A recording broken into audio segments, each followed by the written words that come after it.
Disculpe, es que para la transmisión sí ocuparía el micrófono, ¿podría? Ajá. Por favor. Ajá. Muchas gracias.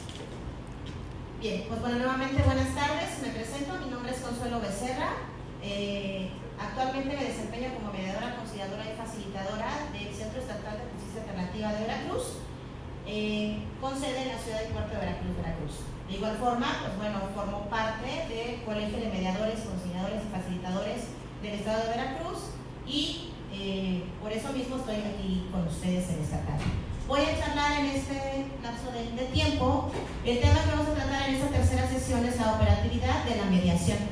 Tenemos ya 2 sesiones anteriores en las cuales, bueno, todos han participado, todos han estado presentes y hay temas los cuales nos permiten, de cierta manera, hacer un poquito más fácil y dinámica la clase del día de hoy.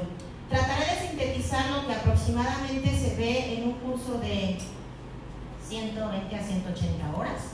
Únicamente mencionaremos los temas que deben de conocer para poder funcionar en el área operativa, de la ecuación, de los mecanismos alternos de solución de controversias. Actualmente, pues bueno, ¿recuerdan cuáles son los 2 temas que vimos anteriormente? La primera sesión, ¿qué fue lo que se trabajó? Lo que se acuerda. El conflicto. ¿Bueno o malo? ¿Qué más era el conflicto? ¿Bueno o malo? Conflicto bueno o malo, y al final, ¿cuál fue el resumen por cuanto hace a esa sesión del conflicto? Bien, ese conflicto entonces, no nada más verlo de que es malo, sino es como un área de oportunidad para resolverlo. Y entonces vimos la escalada del conflicto. ¿Qué más vimos? Tipos de conflicto, la forma de abordar o solucionar el conflicto, y de ahí, pues bueno, cómo nuestra legislación actual va introduciendo precisamente estas nuevas formas de conocerlo y de abordarlo. Ustedes están cursando, la mayoría me podría compartir en qué nivel se encuentran actualmente estudiando. Primer semestre de Facultad de Derecho. ¿Y qué nos hizo estar en la Facultad de Derecho?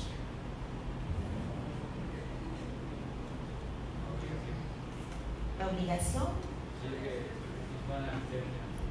Pues sí.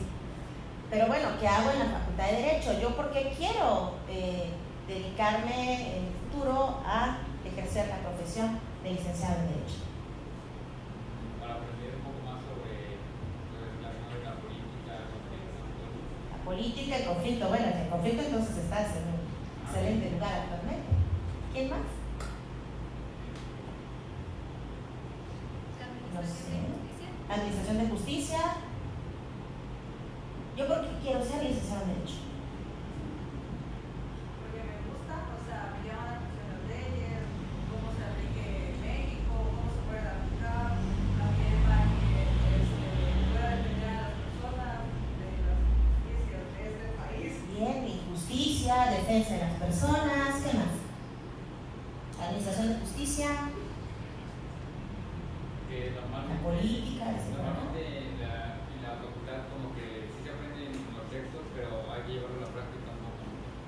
Y entonces pues tratamos de que no nada más se queden los textos, sino en la práctica. Pero sin embargo, ustedes se están dando cuenta que principalmente en esta profesión es necesario conocer las leyes que contienen, a qué tenemos derecho, cuáles son también nuestras obligaciones. Y pues bueno, cuando vamos iniciando tenemos una idea que normalmente en la licenciatura en Derecho, cómo se resuelven los problemas jurídicos. ¿Cómo tenemos la idea de que tenemos un problema? Soy licenciada en Derecho, ¿qué va a hacer? Pues más que nada se trata de mediar, de ser un mediador para buscar más que nada el fin del cliente, el bien del cliente que uno tiene, pero si en este caso no se puede y el otro también está inconforme, se tiene que hacer un acuerdo, se tiene que mediar ambas partes para llegar a un acuerdo. Llegar a un acuerdo. Bien, eso lo pensamos el día de hoy, pero normalmente si ustedes preguntan anteriormente, ¿qué se pensaba de un licenciado en Derecho? que normalmente resolvía conflictos en qué? En un juicio, en un juzgado, ¿sí? Y tenemos que aprender a hacer una demanda, denuncia y conocer cuál era el área que íbamos a abordar.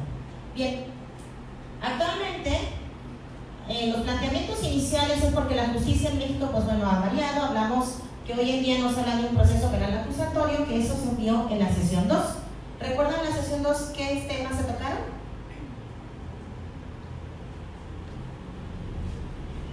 La doctora Eva les comentó finalmente en un proceso penal, ¿sí?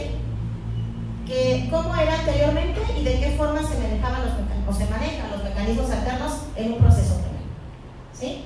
Sin embargo, también por ahí se ha anunciado que está señalado en el artículo 17 de la Constitución Política de los Estados Unidos Mexicanos, donde señala que finalmente es un derecho humano. Y yo como estudiante y operador de derecho, bueno, ¿cómo lo voy a aplicar ahora? Esa es la parte importante y creo que somos privilegiados para empezar a conocer desde el principio esta figura, ya que muchos de nosotros nos ha tocado conocerla ya después de haber concluido la licenciatura. Sin embargo, hoy es prioritario. Todas las instituciones y todas las áreas del derecho culminan siempre a que se resuelva por un mecanismo alterno para no llegar a un juicio.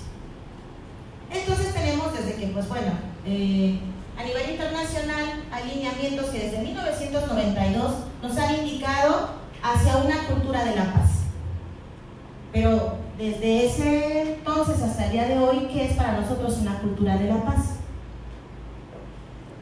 Hasta que lo vemos entonces plasmado en la Constitución, decimos, bueno, nos señala que tenemos o que vamos a manejar como prioritario los mecanismos alternos de solución de controversias. Y volteamos la mirada hacia ellos, bueno, ¿qué son? Yo quiero ser mediador. Y al día de hoy, esta charla, pues bueno, tiene unos objetivos un poco ambiciosos, pero lo primero es conocer la figura del mediador en la solución de controversias. El siguiente es definir las principales técnicas y habilidades necesarias para el desempeño adecuado del mediador y explicar la aplicación de las técnicas en la mediación. Entonces, pues me agrada mucho que la mayoría sea quien está iniciando en el derecho, porque no tenemos ese chip que a muchos nos está costando quitarnos, que es precisamente la cuestión a lo mejor un poquito rigurosa de lo que marca la normatividad, para estar en presencia de algo un poquito más transdisciplinario. No se quede exclusivamente en la cuestión jurídica, sino necesitamos de otras áreas y de otros conocimientos para poder llevar a cabo la operatividad de los mecanismos alternos. Hasta aquí, pues bueno, manejamos que una justificación legal es de que la reforma constitucional, pues bueno, menciona cuál es la razón de un nuevo proceso penal acusatorio. Pues normalmente nos enfocamos a hablar en materia penal por lo siguiente, porque es lo que ahorita todo el mundo menciona de los juicios orales, que ya no es tan nuevo, finalmente ya está dentro de nuestro sistema y lo tenemos que ocupar. Pero en su momento eso fue lo principal que llamó la atención a todos los juristas. Vamos a manejar un juicio oral, ya no va a ser escrito, y nos damos cuenta que no es en su totalidad oral, finalmente tiene de los dos sistemas, prioriza, ¿sí?, una audiencia oral. Sin embargo, fue porque, pues bueno, ya estaba colapsado el sistema, no hay confianza en las instituciones, hay un procedimiento finalmente escrito, y pues también hablamos de los derechos humanos. Entonces, cuando nos habla del principio pro persona, una interpretación más favorable al derecho humano, de qué se trate, pues bueno, estamos hablando de que sí, para nosotros es más favorable llegar a un acuerdo, y está en el 17 constitucional. ¿A qué le voy a dar prioridad? ¿A un juicio o a un acuerdo? Bien, a un acuerdo. ¿Y cómo puedo entonces indicar que efectivamente es más favorable? Porque las dos personas quedan conformes. Efectivamente, quedan conformes. Porque ¿qué sucede? O mencionaban incluso cuando hablaban del conflicto y cuando hablaban precisamente del proceso penal, ¿qué sucede cuando un tercero decide o señala una sentencia para alguien? Que normalmente se tiene que adaptar a lo que el juez le diga. Bien, entonces, ¿alguien gana y alguien pierde? ¿Sí? Ustedes sí hicieron el cuestionario donde indicaban las formas de cómo abordamos un conflicto, ¿se identificaron ustedes mismos? ¿Y cómo se dio cuenta complaciente? ¿Qué más?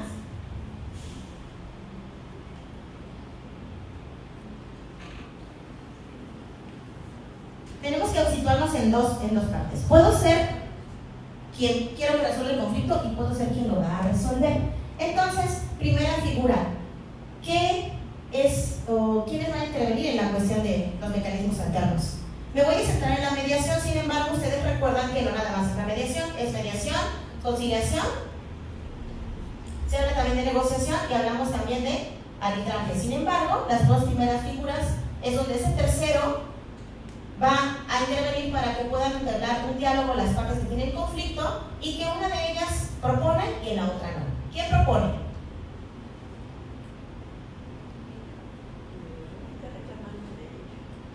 Sí, del tercero que está participando para eso. ¿Quién propone y quién nada más es un canal de comunicación? ¿El mediador o el conciliador? Tenemos que grabarnos esto, vaya, que se quede tatuado en nosotros. El mediador no propone, porque si no, no es mediador.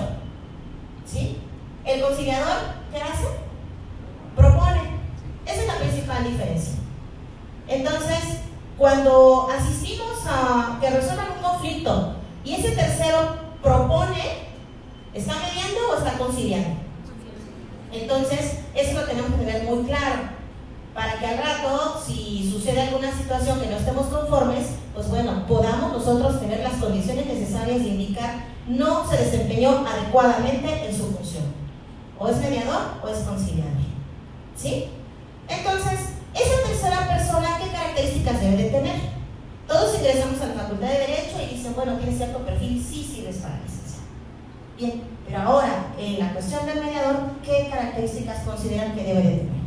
Hablamos que son profesionales especializados que facilitan el diálogo entre las personas que concurrieron al proceso de mediación. Es una figura neutral e imparcial que facilita el diálogo entre las partes en conflicto para que encuentren solución.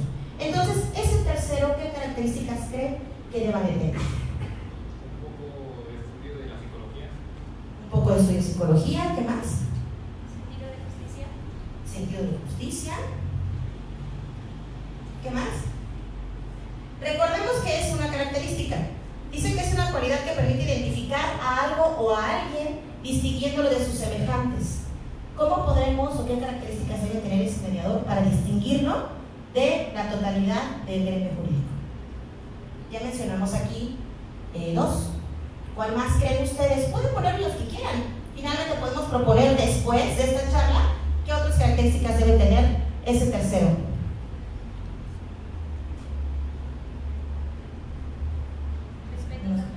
Respetuoso, ¿qué más? Neutral. Ética.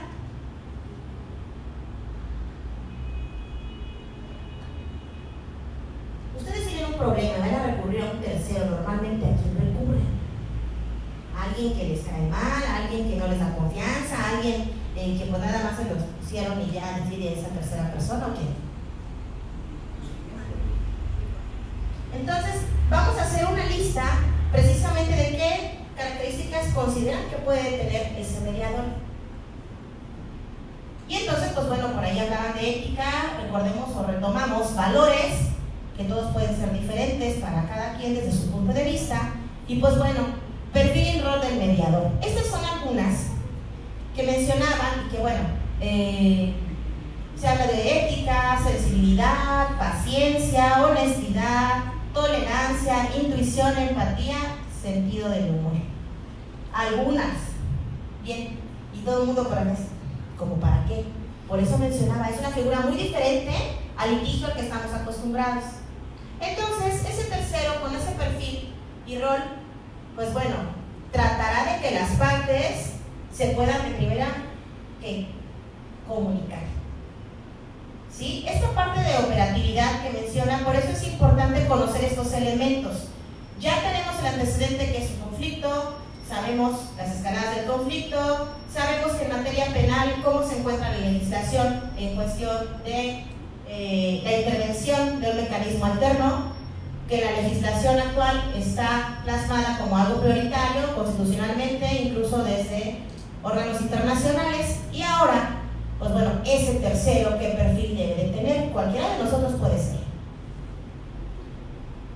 Y entonces, ese mediador, la pregunta normal, ¿nace o se hace? Dice aquí la maestra, doctora, que nace o se hace. Se hace. ¿Qué más? Naceremos mediadores, surge de repente, nos llega la luz, tú eres, no sé.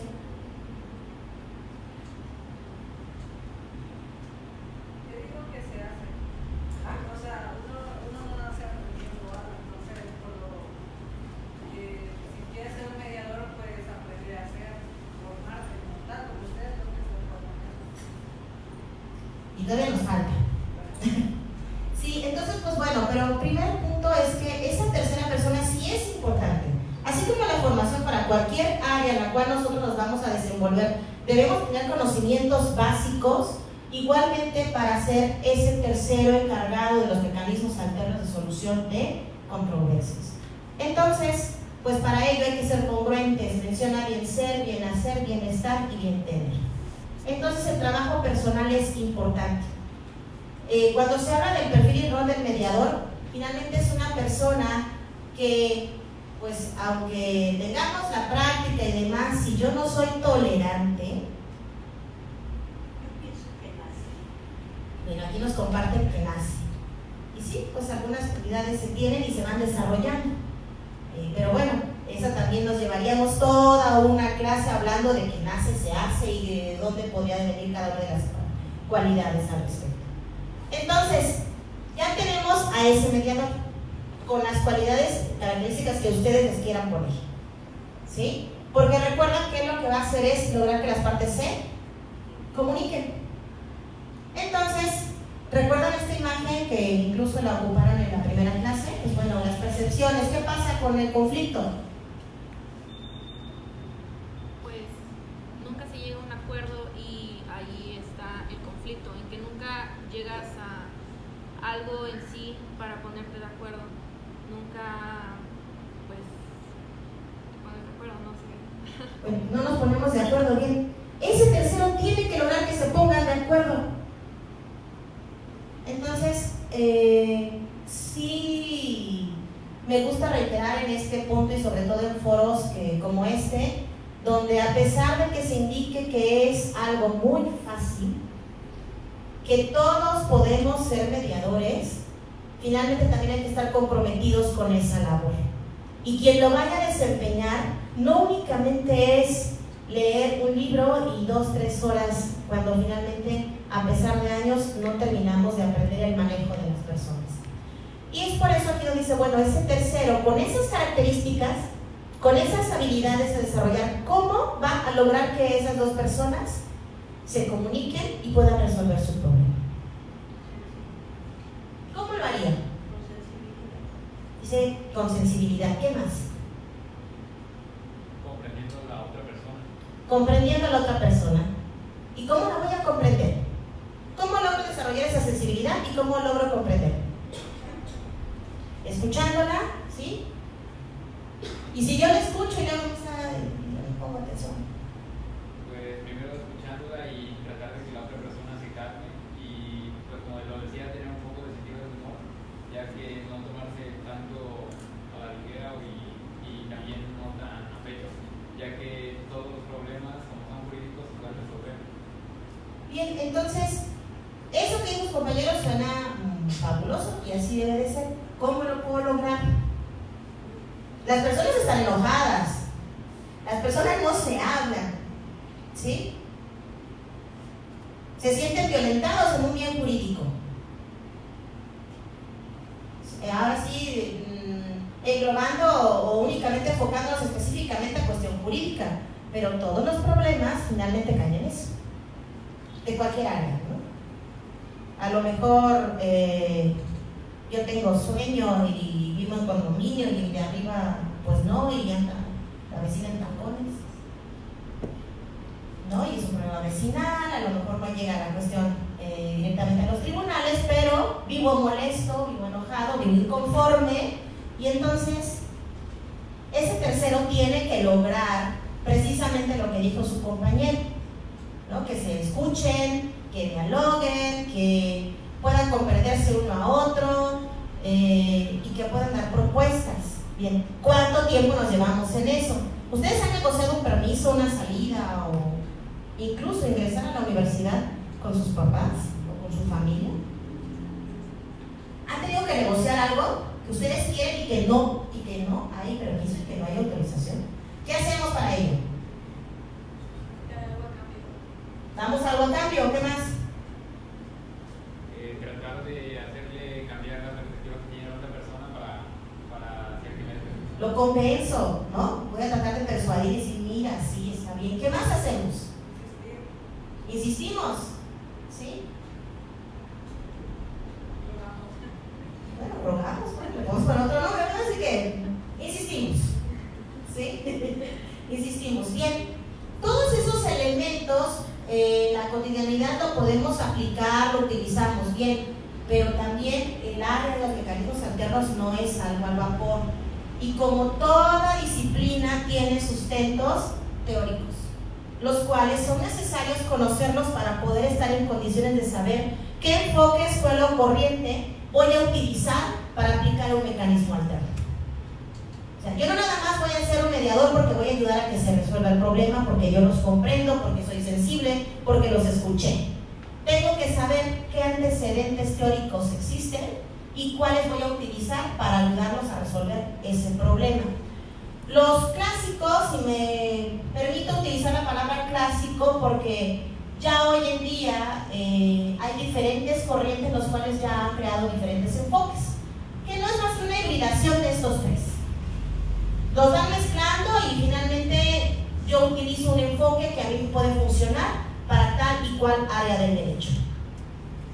A lo mejor, ahorita que les mencione de qué se trata, nada más los voy a enunciar, porque cada uno también tiene su historia, tiene sus mecanismos y tiene la forma en la cual les vamos a abordar. ¿Qué pasa con los modelos? Hay un modelo Harvard, un modelo narrativo y un modelo transformador. Esas escuelas o corrientes es el sustento teórico de los mecanismos alternos. Entonces, la escuela Harvard principalmente es la que aportó una teoría de la negociación. Por allá mencionaban, yo quiero algo, doy algo a cambio. Insisto, entonces estoy negociando. A mí me interesa que se hable, me interesará que se lleven bien, que finalmente a lo mejor si no se hablaban, están negociando algo y ahí termina el problema, ¿me interesa que sean amigos? No, es frío. Exclusivamente se centra a una negociación para resolver cada cual lo que está pidiendo y se acaba. Entonces, esa es la parte Harvard en la teoría de negociación. Va centrado únicamente al acuerdo. Ya resolvimos el problema, me diste eso, te entrego el otro y se acabó. Es la primera corriente. La segunda, la narrativa. ¿Qué aporta o qué se toma para tomar esa escuela narrativa? Teoría narrativa, la teoría general de los sistemas y teoría de la cibernética. ¿Por qué manejarán esto? Porque la narrativa es prácticamente el feedback en la cuestión de información. ¿Sí? Está un receptor, está un emisor y finalmente el mensaje, pero me voy a la narración de acontecimiento que está generando el problema. Y se centra en el acuerdo, pero también en las relaciones. Por eso es importante y es más extenso cómo lo voy a llevar. ¿Cómo voy a narrar? ¿Cómo me está contando la historia? ¿Qué sucedió? ¿Qué sintió? Bien, esa parte es la teoría narrativa. Y hay otra más que se refiere al transformador. El modelo transformador dice que aporta a las personas. Entonces, está centrado en las relaciones. No le interesa el acuerdo. Le interesa más que la gente se comunique. Entonces, si nos quedó hasta ahorita claro estos tres puntos, ¿cuáles son los clásicos en la cuestión de mediación? Harvard, ¿cuál más? Narrativo y transformador. ¿Qué hace el Harvard? Nada más quiero el acuerdo. ¿Qué hace el narrativo? Quiero el acuerdo y las relaciones. ¿Y qué hace en este caso el transformador? Como su nombre dice, quiero transformar la relación. ¿Sí? Entonces tiene un enfoque más fuerte porque entonces no nada más es la psicología. ¿Qué otras áreas podría ser dependiendo del problema? Hasta aquí quiero transmitir esta parte porque me costó también a mí mucho trabajo aprender y pensar. Yo decía que la teoría no es necesaria, no me gusta y al final no las voy a ocupar. Cuando uno inicia, dices, no, la teoría no me sirve de nada, nada más me la voy a aprender o voy a pasar la materia, o cuando al final es el sustento para todo lo demás que vamos a desempeñar. Porque yo voy a decidir, dependiendo del problema, qué teoría voy a ocupar o cuáles voy a mezclar. Y para eso hay que conocer cada uno. Entonces, hay una narrativa, hay unos hechos, hay una explicación, experiencias, cultura, todo lo que se menciona en un conflicto y todo lo inherente a las personas. ¿Piensa lo mismo alguien que vive en el norte que vive en el sur?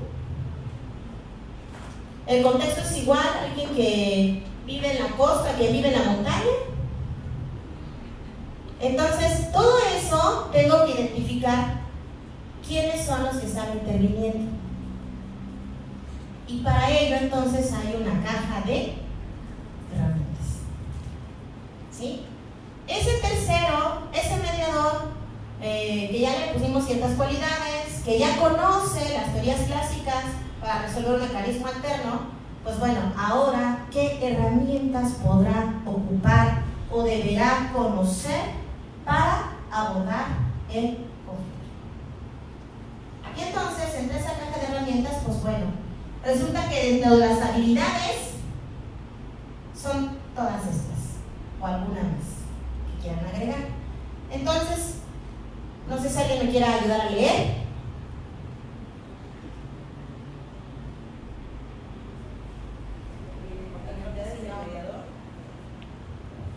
Creatividad, comunicación, asertividad, escucha activa, mejorar el estado emocional, reformulación, negociación, equilibrar el poder y realizar preguntas. Bueno, entonces, ¿tendremos esas habilidades desarrolladas nosotros?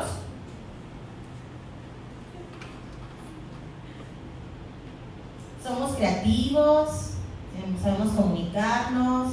¿Somos asertivos? ¿Aplicamos la escucha activa?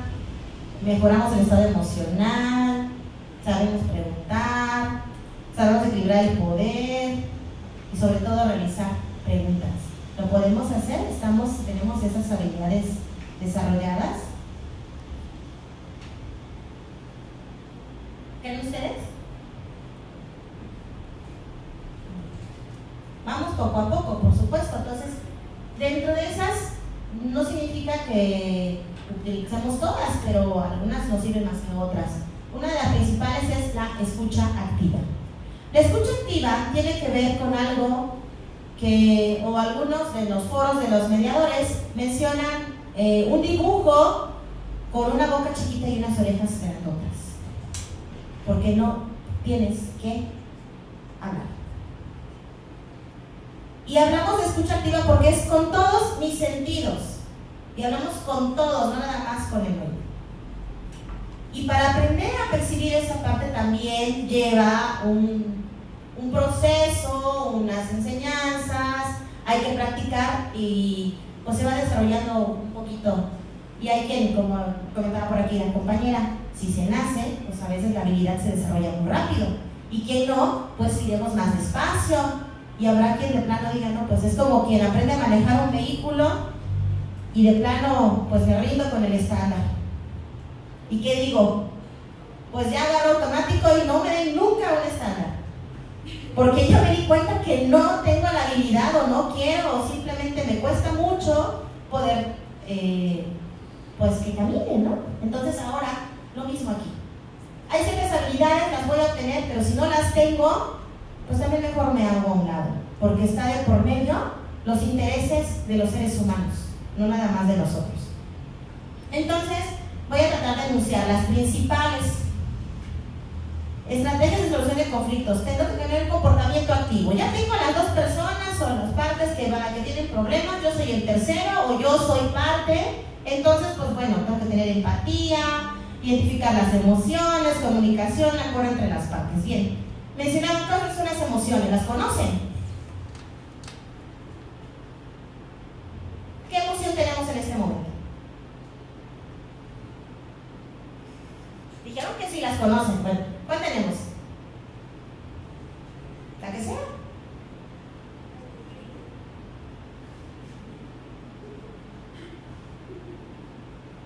¿Cuál tenemos?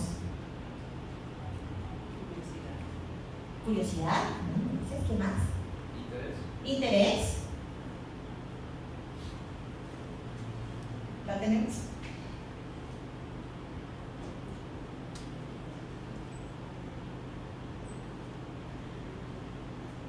Primer punto. Debo de conocer mis emociones. Pero para eso, ¿cuáles son las emociones? ¿Sí?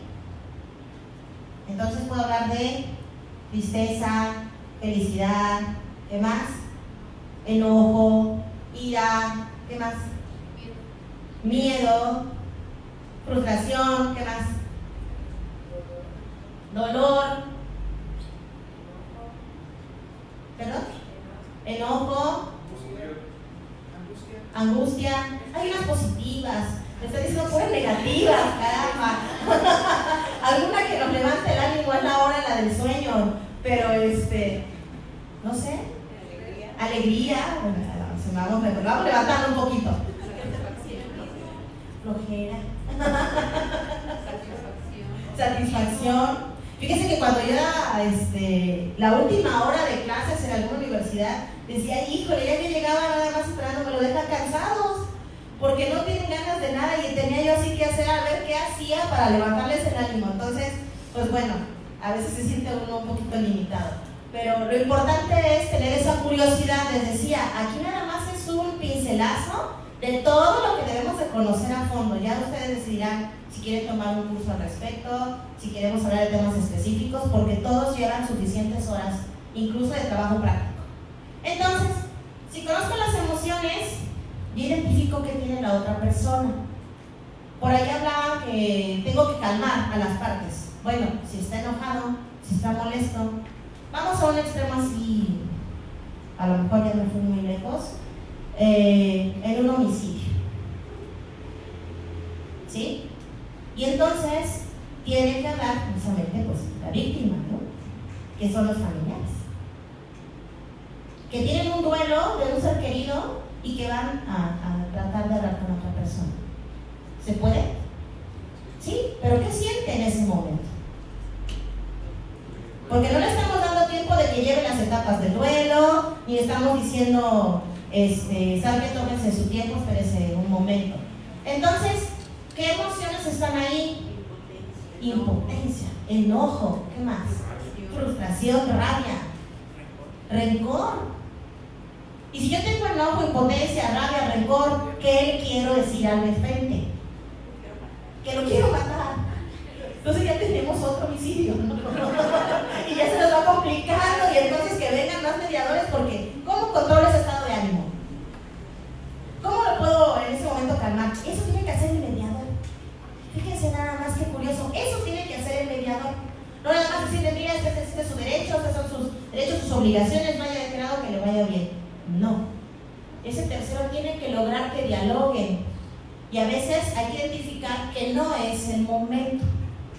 Pero las personas tienen que saber precisamente cómo sentirse comprendidas para poder permitir otra charla. Sí.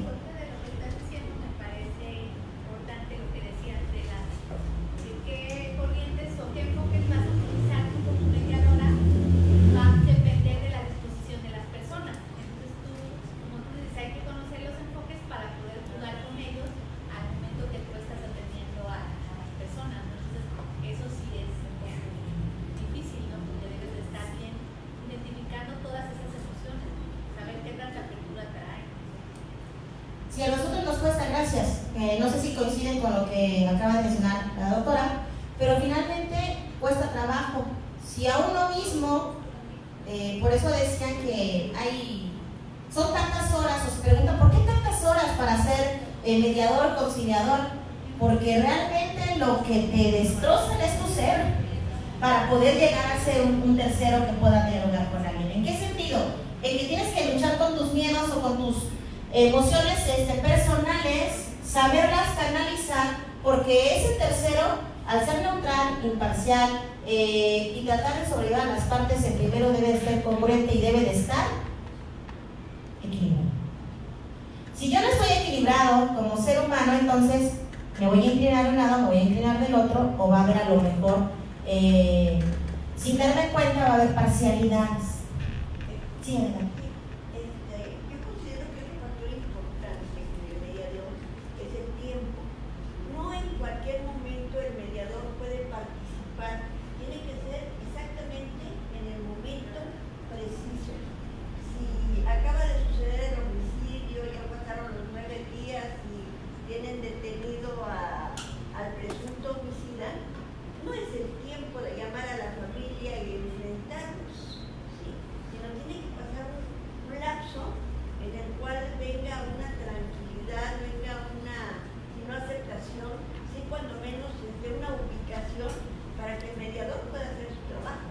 Porque el mediador puede tener muchas ganas de hacer las cosas, pero si las personas no están en el momento en que se requiera queriendo hacer eso, pues el mediador no va a poder. Lo que acabo de mencionar es muy acertado y bien importante, pero eso lo aprendemos con el paso del tiempo. Poner orden y demás, bueno, finalmente yo puedo tener muchas habilidades, puedo saber controlar crisis, puedo tener manejo de emociones y demás, bien, pero si las personas que acuden a mí no están en el momento adecuado ellas mismas para poder negociar, porque no están equilibradas, entonces difícilmente puedo llegar en ese momento a un acuerdo. Y es ahí donde la ley señala, la ley del Estado, y en otros señalan 3 o 4 sesiones de mediación. Debemos quitarnos esa idea equivocada de que voy a hacer una sesión de mediación y en ese momento tengo que llegar al acuerdo. Y si no llegué al acuerdo, no funcionó. Si estoy hablando que voy a equilibrar a las personas, que hay emociones de por medio, que no están en condiciones, en una hora lo puedo resolver.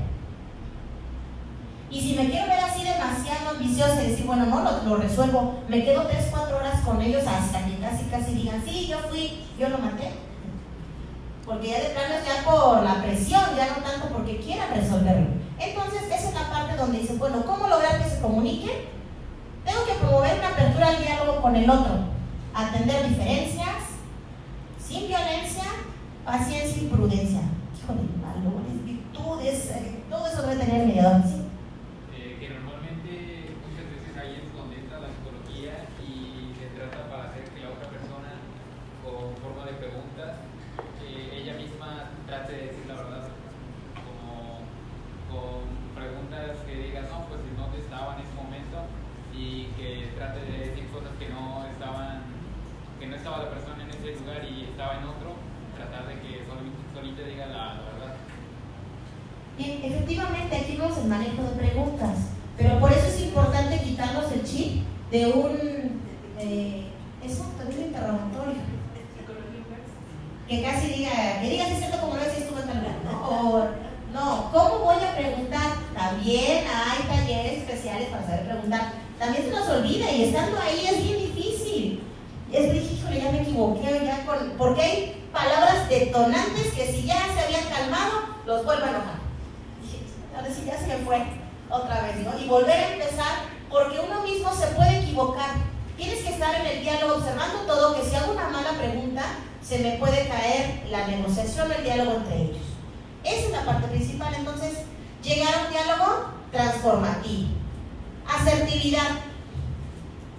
Envuelve en forma directa la expresión de nuestros sentimientos, preferencias, necesidades, manera en que nos dirigimos a las personas, sin forzarlas ni despreciarlas, respetando sus derechos. Entonces, ¿qué tenemos por ser asertivo? Decir las cosas en el momento preciso, dice acertadamente en el momento preciso. Ahí es el trabajo del mediador. Bien fácil, bien fácil. En el momento que se ve que la persona pueda decir, no directamente a lo mejor, pero de alguna forma, lo sucedido. Puede ser, que dice que llegar a ese momento en que diga lo sucedido de manera espontánea, ¿no? Bien, pero para eso, pues también hay que trabajarlo porque la otra persona se da cuenta y dice, no, no te digo nada, ¿no? Entonces, esa es la habilidad principal, ¿sí? Ser asertivos. También cuesta mucho trabajo porque pues a veces confundimos la asertividad con franqueza, honestidad. Estoy diciendo la verdad. Así es. ¿Te quieres que te dijeran las cosas como son? Pues así son. ¿Y cuántas veces no pedimos la verdad y cuando nos dicen, a lo mejor no me hubieran dicho nada, ¿no? Ya no quiero, no me digas tanto, nada más una. Entonces, eso es lo principal. Tenemos que lograr la confianza, ¿sí? Y esa confianza finalmente se logra con un lenguaje adecuado en el momento adecuado. Y la escucha activa que les indicaba. Bueno, ¿qué pasa con la escucha activa? ¿Qué hora tienen por ahí? ¿4?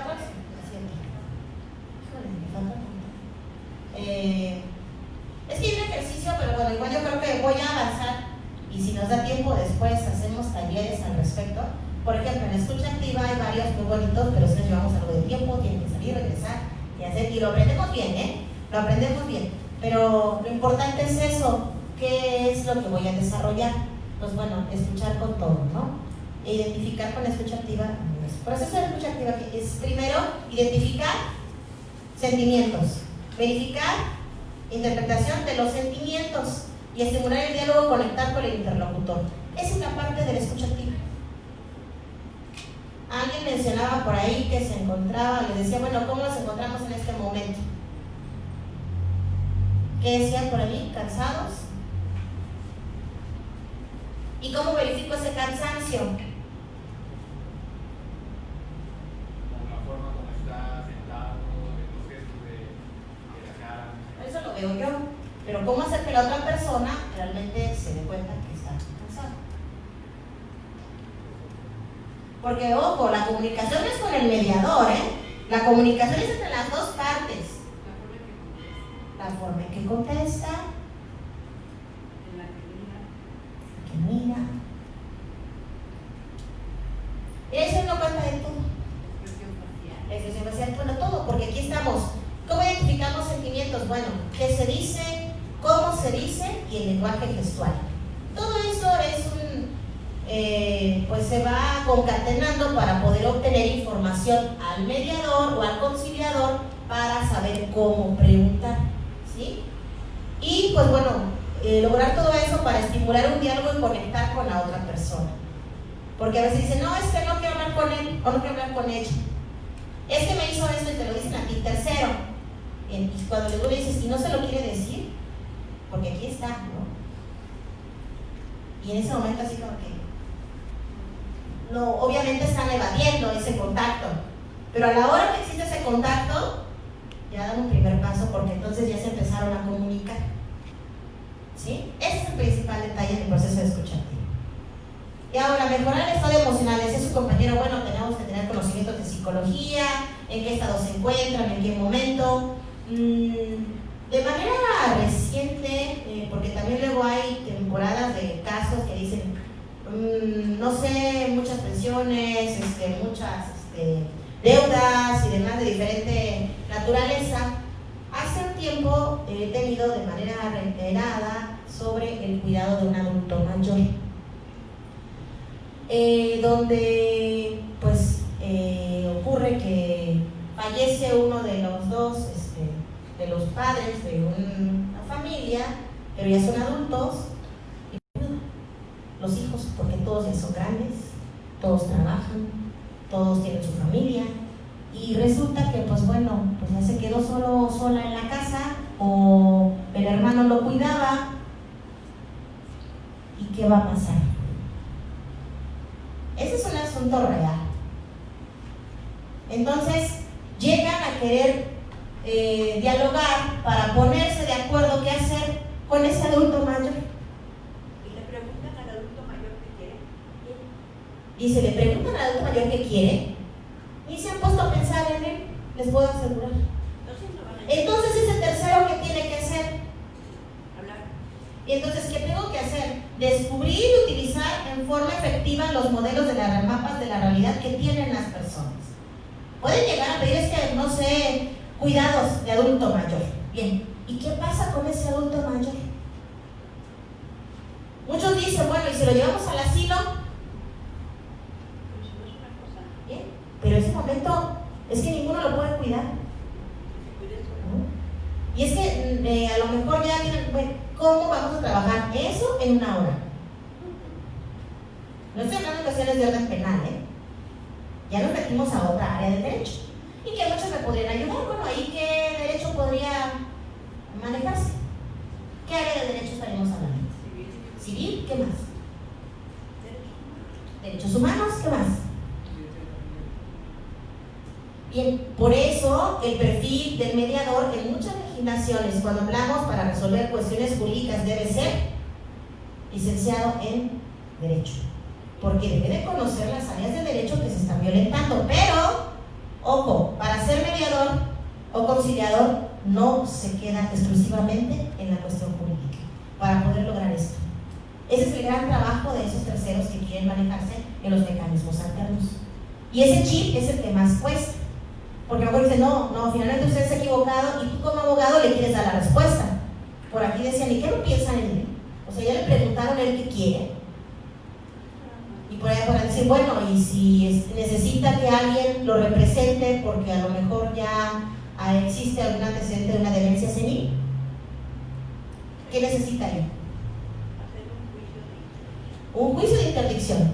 Y ya nos estamos yendo a otra área. Entonces, todo eso a veces la gente llega sin que lo haya hecho. Esa es la parte. Entonces, el estado emocional de todos los que intervienen será el mismo. Y hay una solución a ese problema, la voluntad anticipada. ¿Sí? Que es el que se puede en este momento dado darle promoción para que las personas que se encuentren en un estado de este tipo puedan, cuando están en sus 5 sentidos, decidir qué es lo que va a hacer si llegan a estar en un estado de... Bien, menciona aquí que pues, en su momento hablamos de una voluntad anticipada, de mencionar, pero eso también es cultura, como la cuestión de los mecanismos alternos. No tenemos la cultura de resolver nosotros mismos nuestros problemas. Queremos que alguien más nos diga qué hacer. Estamos acostumbrados, aquí está, no, pues yo te digo el derecho y ahora bueno, tú me vas a resolver. ¿Sí? Aquí están los hechos, aquí está el derecho, tú dime qué me toca. ¿Sí? Pero el que yo sepa qué me toca y puedo negociar con el otro, eso no lo hacemos, porque nuestro sistema jurídico no está familiarizado con ello. Ese es el gran reto que tienen todos ustedes, estudiantes de Derecho, y todos los que estamos de ahorita inmersos en este sistema. Lo vemos, lo escuchamos bien, pero es esto, y que a veces nada más nos mencionan de manera general, que está en la ley, sí, pero aplícalo. O tú como operador o como parte, ¿cómo voy a intervenir? Y ya entonces entramos con las preguntas. Dice, bueno, ¿cómo le preguntaron? ¿Cómo se siente al adulto mayor? Con ese ejemplo que puse. Pero bueno, dice que escucha lo dicho y repite el contenido. Hablamos de otra herramienta que es la reformulación. A ver, ¿me quieren leer donde dice ejemplo? Las primeras líneas, ¿quién me la puede leer? El segundo párrafo. Estoy arrepentida de no haber dicho la verdad cuando él me dio la oportunidad. Estoy arrepentida de no haberme dicho la verdad cuando él me dio la oportunidad. La reformulación es que el mediador escucha lo que se ha dicho y repite el contenido utilizando las mismas palabras de quien habló. Eso mismo, ¿cómo lo va a reformular el mediador? Ya abajo les puse la respuesta, pero finalmente eso es reformular. ¿Sí? Volver a formular. Volver a decir lo mismo, porque obviamente yo soy un filtro. Aquí están las dos personas, yo soy el tercero, van a platicar bien. La información debe circular. Pero aparte sería diferente cuando uno lo dice cuando alguien más. Cuando alguien más, porque tú lo escuchas de otra forma. Y Y eso es lo que va a ayudar a cambiar. Esa es una de las tantas herramientas del mediador. No lo enseñan en la Facultad de Derecho todavía, ¿sí? Son habilidades diferentes que tenemos que aprender de otra manera. Entonces, la respuesta dice por aquí que dice el mediador, reformulando esa parte. ¿Alguien me quiere leer ese tercer párrafo? Escucho que usted quiere decir a su esposo que se arrepiente de no haber aprovechado la oportunidad que le dio para decirle la verdad. Entonces, reformulando lo que dijo arriba, arrepentida de no haber dicho la verdad cuando él me dio la oportunidad. Entonces, tú, mediador, ¿cómo vas a hacerle sentir a esa persona que la estás escuchando? Por eso la reformulación, volver a decir lo que dijo, como para poder, de cierta manera, asegurarte que eso es lo que quiere transmitir. ¿Sí? En esa situación no estamos confundiendo al conciliador con el mediador, porque dice aquí que el conciliador sí propone y el mediador no propone. Simplemente hace que las partes hablen entre sí. Pero si en ese ejemplo yo le estoy diciendo al esposo, lo que tu esposa te quiere decir es que si tú la hubieras... Entonces yo ya estoy interviniendo, ya estoy haciendo la propuesta. Ese es el cuidado que se debe de tener, porque aquí dice que repetir el contenido utilizando las mismas palabras. En ese sentido ya no soy mediador, ya estoy transfiriendo el papel de conciliador. Sí, por eso les mencionaba que hay que tener muy claras las diferencias, mediador o conciliador. Ojo, aquí estamos en el proceso. Voy a utilizar las preguntas y mis herramientas para llegar a un resultado y que ellos propongan. Todavía no estoy dando por terminado, pero sí, es bien delgadito el hilo, la diferencia entre uno y otro, y podemos caer en eso. ¿Sí? Podría ser que aquí lo que está diciendo el mediador siga siendo mediación, porque solamente está intentando que las dos partes se entiendan, como usted dice, escuchándolo de otra persona. Si fuera el siguiente que veremos después, se plantearía diferente, ¿no? Sería algo así como darle la importancia o decirle que a la otra persona, pues no quieres decírselo, darle como la opinión de lo que piensas tú, y ahí sí sería el que sigue, no el mediador.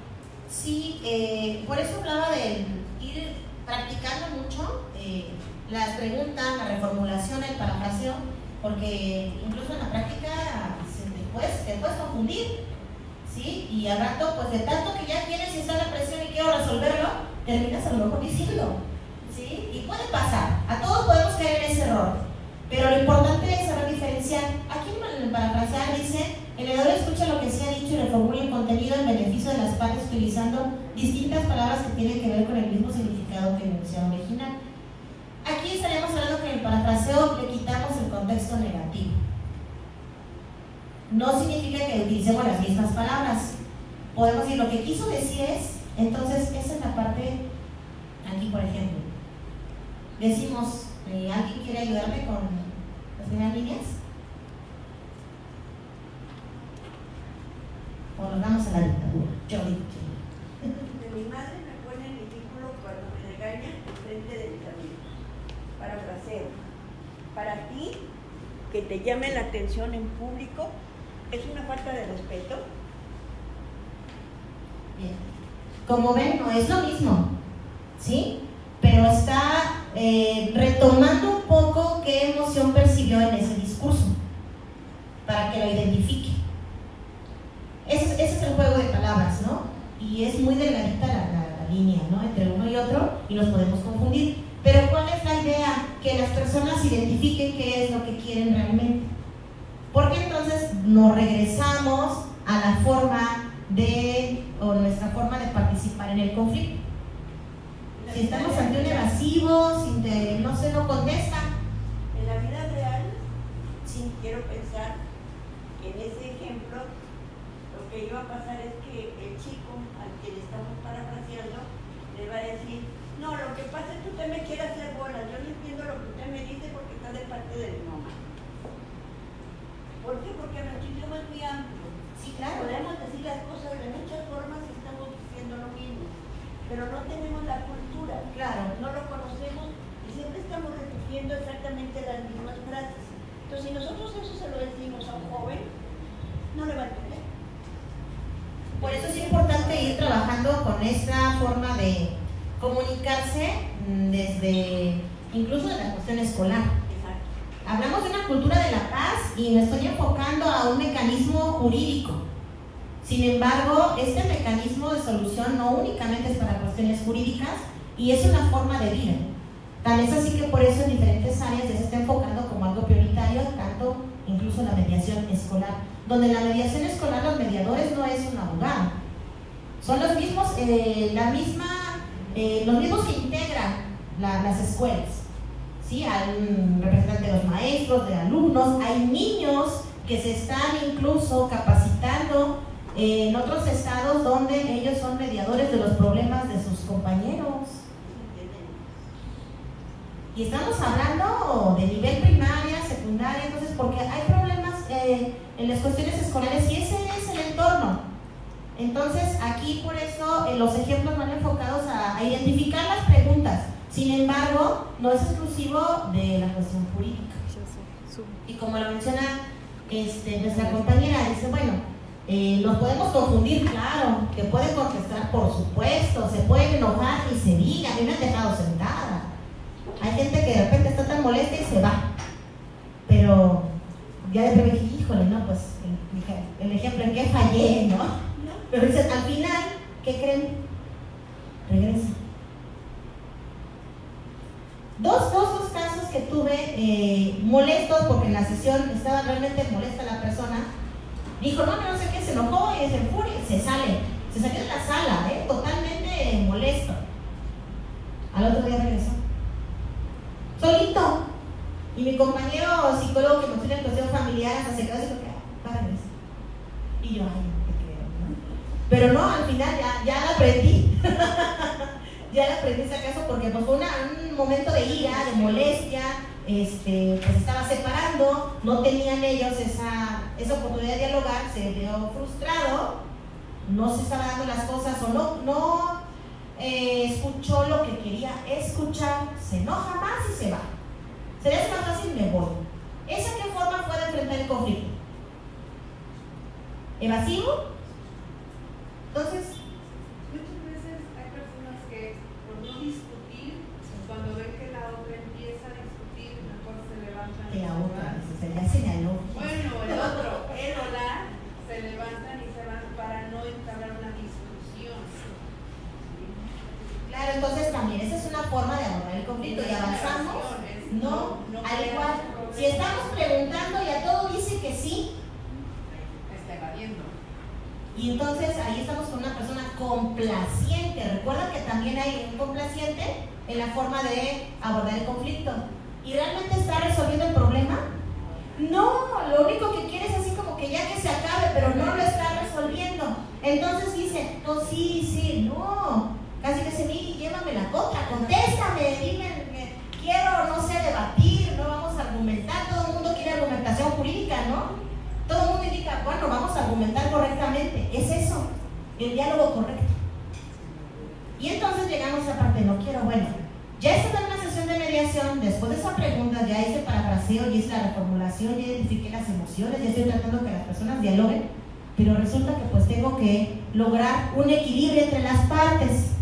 Y ese equilibrio entre las partes es para que no se vea a lo mejor a favor y en contra de alguien, ¿no? ¿Cómo lo logro? Pues bueno, tengo yo que detectar, o ese tercero, necesidades individuales, áreas de oportunidad y equilibrar emociones. Este ejemplo es que en cuestión familiar es realmente la fibra más sensible, ¿no? En cuestión del ser humano. Entonces, así como cuando tocaba la cuestión del homicidio y demás, pues bueno, lo mismo ocurre en cuestión familiar. Cuando tocamos hijos, nietos, abuelos, híjole, es muy delicado porque sí las personas realmente no están pensando en lo jurídico, sino en su sentir personal. Y eso no lo vemos en los juzgados. Eso, pues normalmente dicen, bueno, vamos a convenir a las partes, pero a la hora de dialogar, pues el juez lo que quiere es resolver conforme a derecho, a lo mejor sí les da uso la voz, pero no se detiene el tiempo necesario para que la persona pueda asimilar esa emoción que tiene en ese momento. En cuestión familiar, principalmente en los casos de una separación. ¿Qué sucede en una separación? Habrá quien ya lo tenga decidido y habrá quien no. de esa pareja. ¿Cómo se va a sentir la persona que no lo tenía decidido? O que ni siquiera se lo imaginó. Destrozado, decepcionado, afectado, traicionado. Bien, emocionalmente inestable. Y la otra persona que ya lo había pensado, ya lo había meditado y que ya reflexionó que quiere cambiar su vida, ¿cómo se sentirá? Mal. ¿Pero se sentirá igual que el otro? No. Ese es el ejemplo donde menciona la cuestión del equilibrio del poder. ¿Cómo puedo en ese momento lograr si lo primero es puras ofensas? Si estoy escuchando que el discurso es, aún parafraseando, ¿cómo le parafraseo? Claro, que se ponen las reglas, en algún momento brotan los sentimientos negativos, y si me empiezo a ofender, porque hasta eso hay forma elegante de ofender. Esa elegancia, híjole, ¿cómo la puedo frenar también? Porque pues no me está diciendo ninguna palabra altisonante, tampoco le está faltando el respeto, pero sutilmente le está diciendo todo. Híjole, ¿y cómo le parafraseo y le reformulo? Porque no le puedo quitar la carga negativa si se están viendo feo, ¿no? O empieza a lo mejor alguien a llorar. Entonces, hay una parte para equilibrar el poder que se pueden manejar sesiones individuales. Esta otra herramienta de sesiones individuales hay que tener mucho cuidado, porque se trata de que no se piense que estamos hablando para ponerme de acuerdo con el otro, porque eso es lo principal, que se piensa, es que ya está hablando con el licenciado, con la licenciada, con el mediador, mediadora, porque pues no, ya no me va a dar la razón. Cuando lo que se trata es de que habrá cosas que la persona esté sintiendo que no las quiere decir enfrente del otro o de la otra. Y entonces hablamos de sesión individual, ¿para qué? Para que pueda abrirse y te pueda compartir qué cosas a lo mejor que no quiere. ¿Sí? Y esto también se maneja mucho en la cuestión, por ejemplo, de género, cuando hablamos en víctima victimario. Difícilmente se pueden enfrentar cuando hay cuestión de violencia. Tan es así que se habla que no es mediable, porque no puedes enfrentar a las dos personas porque no están en las condiciones, porque hay de cierta manera un sometimiento, hay agresión, y entonces pues hay temor y no pueden dialogar.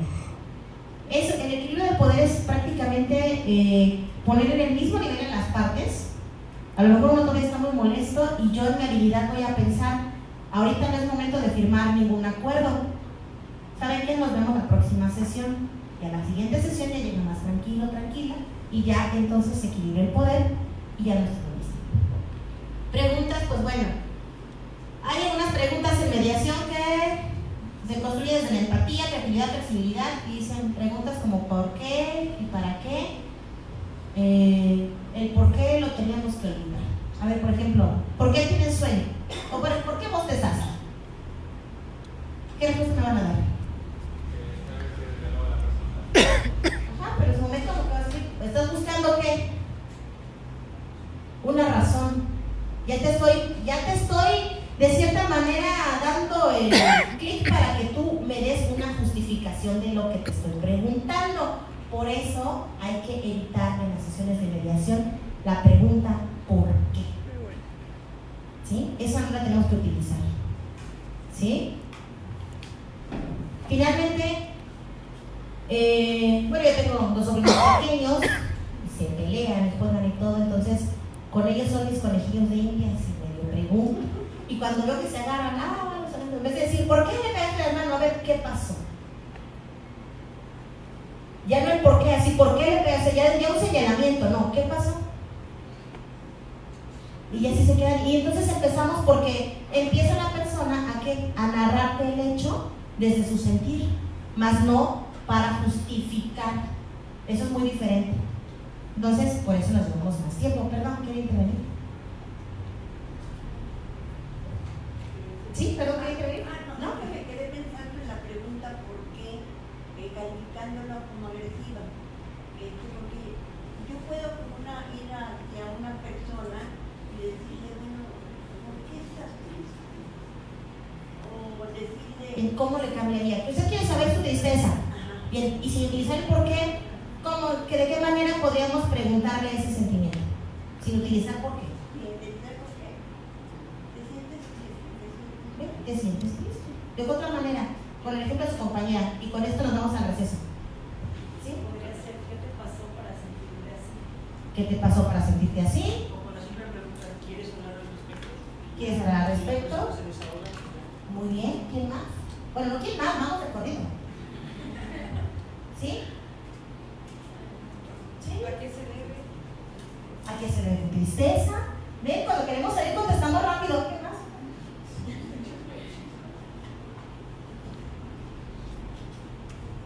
¿Te gustaría hablar sobre algo? ¿Te gustaría hablar sobre algo?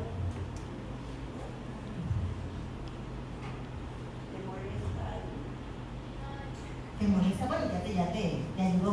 Que sí. ¿Qué es lo que te molesta normalmente? Acuérdense que ella quiere saber por qué está triste. Ya se dio cuenta que está triste y ella no quiere preguntar el por qué, no va a utilizar por qué. ¿Cómo obtengo la información sin utilizar por qué? ¿Qué te está sucediendo? ¿Qué pasa por tu mente?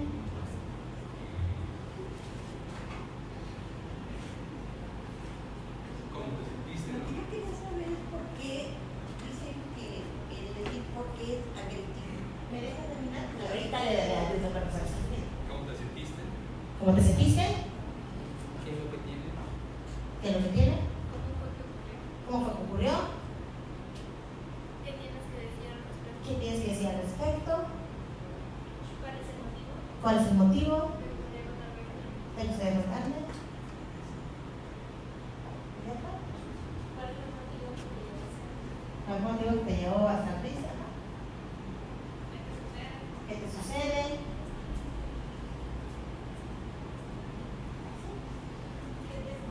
¿Qué te pasó? ¿Cómo ocurrió? ¿Sí?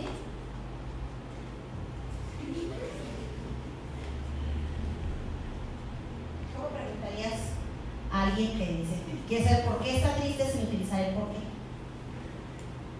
¿Te pasa algo? ¿Te pasa algo? ¿Compañera? ¿Qué te ocurre? ¿Te puedo ayudar? ¿Sucedió algo inesperado? ¿Puedo decir? ¿Estás bien? Bueno, finalmente le preguntaba a su compañera que ¿por qué el calificativo de agresivo a la palabra por qué? Bueno, también nos llevaría a todo un curso de gramática y todo lo que tiene que ver con todos las preguntas o interrogaciones de nuestro lenguaje. Sin embargo, la respuesta es porque al utilizar el por qué, inmediatamente el cerebro va a pensar en una justificación. Y lo que quiero es el acontecimiento. Entonces no, a lo mejor, ¿por qué estás triste? Pues es que se ponchó mi carro, ¿no? Me puse triste. A decir, ¿qué te puso triste? Es que no revisé las llantas y pues se ponchó mi coche y no llegué a tiempo a una cita. Entonces, yo ya no estoy justificando, sino estoy narrando el acontecimiento. Por eso se evita la palabra ¿por qué? Porque si no empezamos a cerrar la información. Es una cuestión cerebral más que nada, ¿no? Pero como decía, nuestro lenguaje es muy amplio, a veces no lo sabemos, Yo también decía, ¿por qué? ¿Sí, por qué? Lo utilizo siempre, bueno, y va a ver por qué. Y todo y por qué, entonces uno empieza ya a retarme, está diciendo por qué, ahora yo te contesto a mi modo, ¿ok? Entonces, también menciona aquí, nunca jamás todos rompen la comunicación, dice utilizar conjuntivas que disyuntivas, toda una clase también de lenguaje, ¿no? De cuestión de nuestra gramática española. Y pues bueno, todavía me falta algo, pero se hace un poquito rápido para terminar a las 6, porque me tienen que ir a las 6, o nos vamos a las 6. Pero hacemos un receso para estirarnos un poquito, unos 5 minutos. Perdón que les dé poquito tiempo, pero si no, no avanzo lo que quiero, por lo menos lo que quiero dejarles. Ahorita nos vemos.